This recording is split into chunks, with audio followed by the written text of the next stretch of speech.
वो कौन सा मार्ग?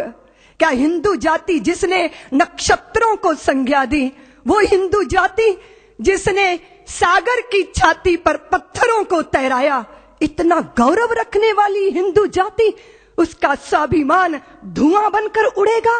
ये वेदना में से राष्ट्रीय स्वयंसेवक संघ का जन्म हुआ। प्रचारकों ने अनवरत अपने जीवन को आहूत किया।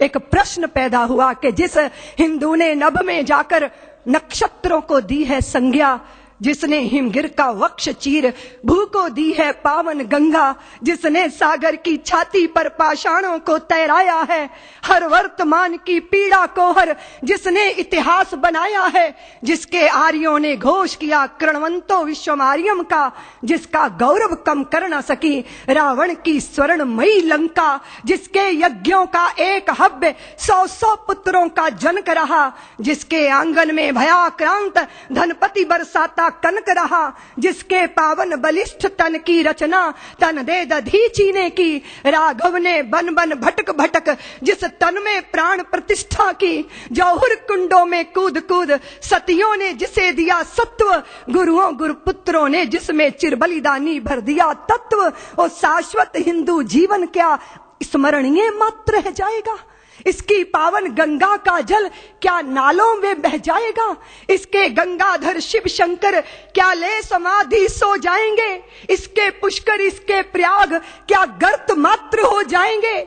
यदि तुम ऐसा नहीं चाहते तो फिर तुमको जगना होगा, हिंदू राष्ट्र का बिगुल बजाकर दानव दल को दलना होगा। इस वेदना में से, इस पीड़ा में से, मां भारती के लुटते स्वाभिमान और बिखरती अस्मिता की वेदना में से राष्ट्रीय स्वयंसेवक संघ का प्रादुर्भाव हुआ।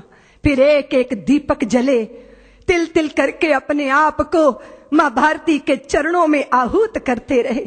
फिर एक एक माता निकली जिन्होंने अपने हृदय के टुकड़े, अपने शरीर के हिस्सों को मां भारती के चरणों में अर्पित कर दिया। फिर विद्यावती की वह परंपरा जीवंत हुई जहां भगत सिंहों को जन्म देने वाले, और फिर उसके बाद भगत सिंहों को फांसी के फंदों पर झूलते देखकर आंखों से आंसू बरसाने वाली माताओं की आंखों के आंसू देखकर लोगों ने संदेह व्यक्त किया।